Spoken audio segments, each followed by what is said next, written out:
Welcome to the latest episode in our Leadership in Lockdown series. My name is Martin Edmondson. I'm the Chief Exec of Gradcore. We're a social enterprise that works on employability in universities and graduate recruitment and early talent.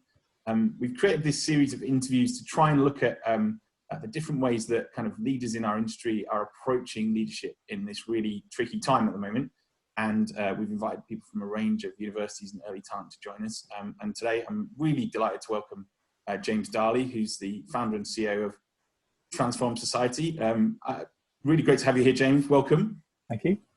And it'd be great. Just tell us a little bit about yourself and your role, and I guess how you've been occupying yourself for the last month or two in this kind of unique situation. Of course. So James Darley. I've been in graduate recruitment, about 22 years now. I've looked after graduate recruitment for investment banks, for food manufacturing companies, and for 15 years I was at Teach First and was privileged to kind of grow and manage that team that recruited over 10,000 teachers for Teach First over that period. And you heard Transform Society. It's basically an alliance of 5 leadership development programs. I'm sure you've heard of a number of them. It's Teach First, Police Now, Frontline, Think Ahead, and Unlocked. And how have I been holding my time? Well, goodness, it's been really interesting.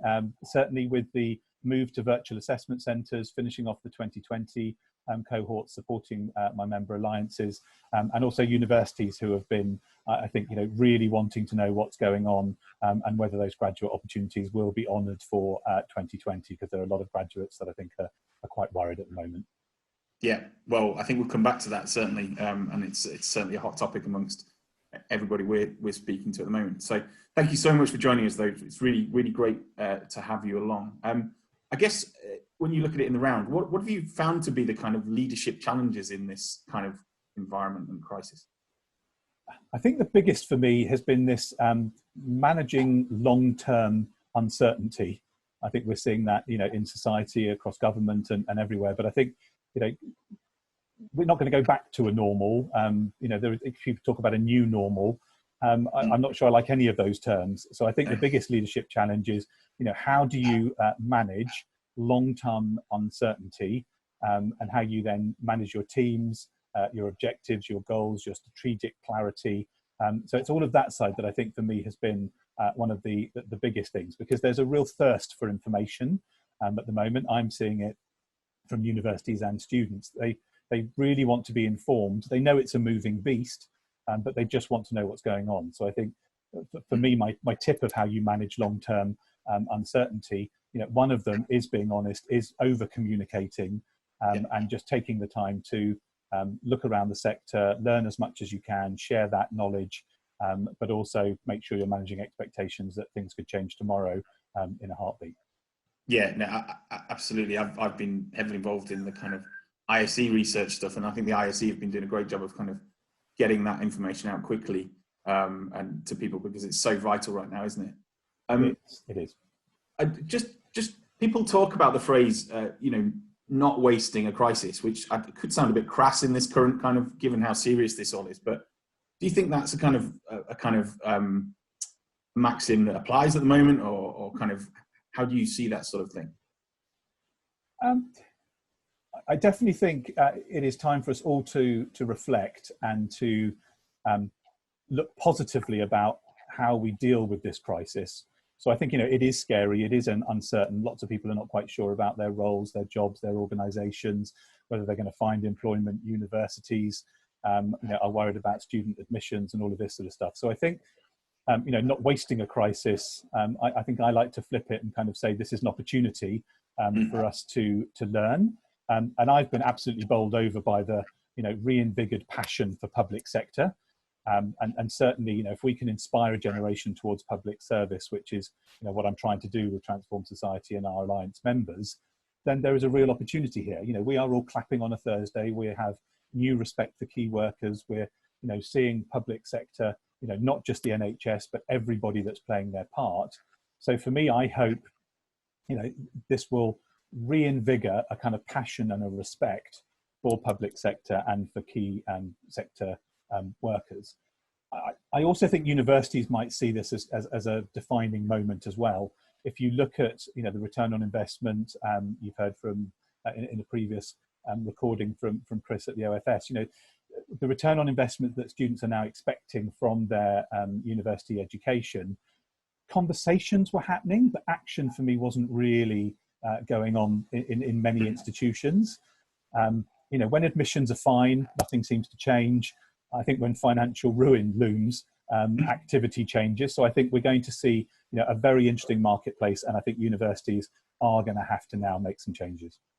Yeah, and I think we've heard, certainly in conversations like this and others that we've had around the speed with which changes have been made that people previously said would take 2, 3, 4 years to do and have happened in weeks, which is pretty extraordinary.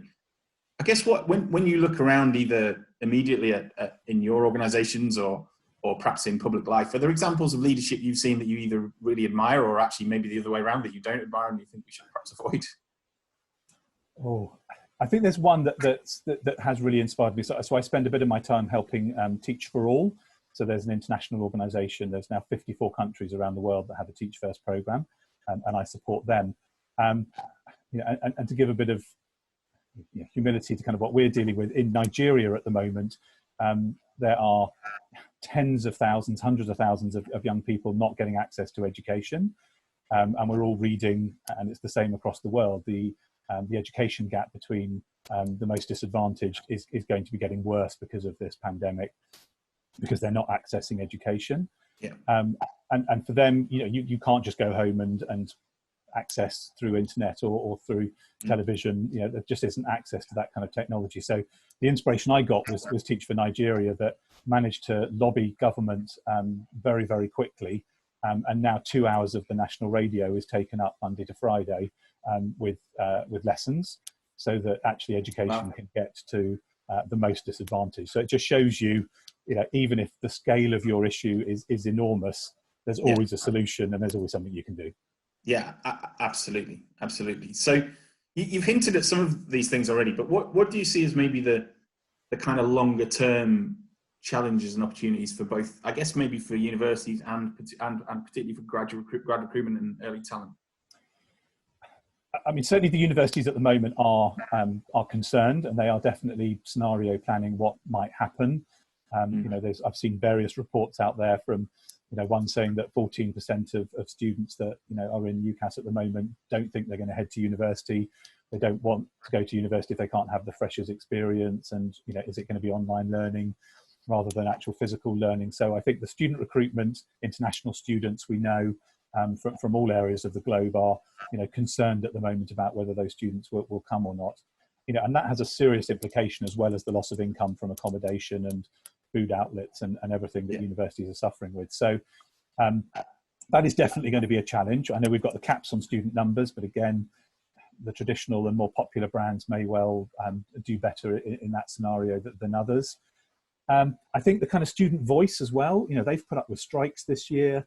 They've put up with COVID-19, affecting this term and having to head home and still pay for accommodation.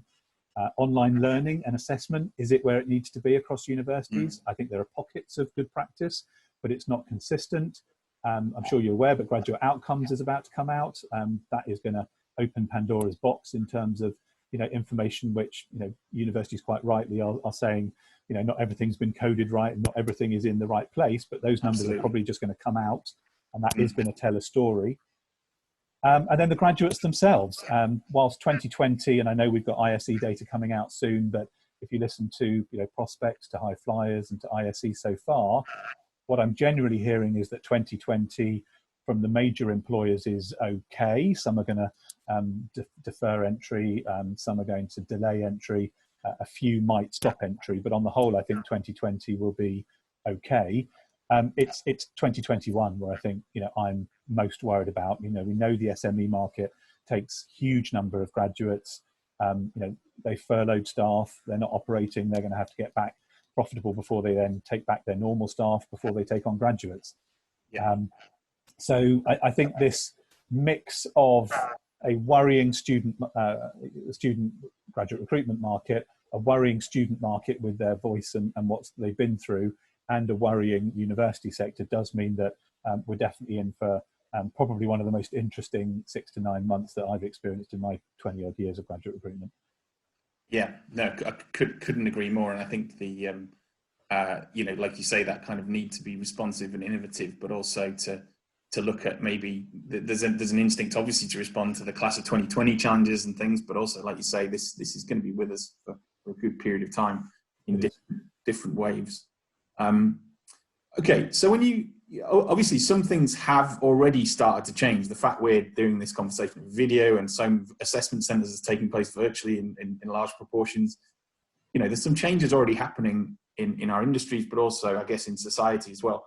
What stuff do you think will stick around as real permanent change, and what stuff do you think will actually, as soon as we can, if there was a vaccine, we'll all just go back to being how we were before? You know, I think the first is, I think we're going to see people acting a lot more on their dual priorities. You know, you're starting to see now, whether it's, you know, not wanting to do the big commute, whether it's wanting to have a bit of working at home time, whether it's family commitments. So this juggling of priorities, which, you know, has been around, you know, forever, but usually the kind of, you know, the work that you have to do wins over, and you end up giving too much away of all the other things you care about. I'm definitely hearing from a lot of kind of colleagues and friends that are going, you know what, like, this has really reinvigorated me. I'm spending more time with the family, or I'm, you know, more time doing the things that I want to do. You know, I'm going to make sure I get a job now and have an experience that allows me to do a bit of both. So I think one of the big differences, I think you'll start to see people being a bit more firm in their priorities, which means their working practices will evolve a little bit, and things that and roles that we thought previously couldn't be done at home can be done at home. So I think you're definitely going to see a bit of that. I'm hopeful that, you know, this renewed passion in public service will long continue. You know, we all know the most vulnerable in our society are still not loved and cared for in the way that they need to. That has been flashed on our screens and coming on our phones every minute of every day. And I think a lot more people will stand up now and be counted, whether that's the care sector or various other, you know, areas that really have been hidden for a long time in terms of, you know, just how much they need great talent and need reviewed passion. I wonder whether this kind of head and heart. I always, when I'm talking to students, they you know, I always say you need to think about, you know, a head and heart debate about what you do in terms of your career. I wonder whether the balance will be slightly different there. That they've started to see that the value they can have and the personal rewards that you get from public service. And I think possibly finally could be the portfolio career world. You know, I've had lots of colleagues that have just said, you know what, when this does start to kind of finish up, I'm going to be looking for a new career, because, you know, actually it's made me realise I don't want to do what I do.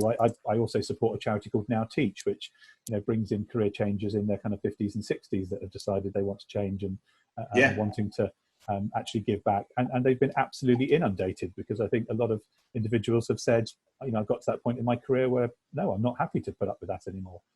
So I think it's going to be this mixture of you know, I hope a bit of an evolution in working practices, and hopefully we'll all be able to deliver a slightly, you know, better balance of priorities.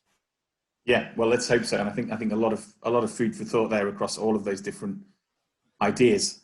Great. Well, thank you, James, again for joining us. Really, really appreciate that. So many great ideas and insights there from across your work and more generally. And thank you for watching this. Hope you found it useful. Join us again for another kind of episode of this. And in the meantime, stay healthy and see you again.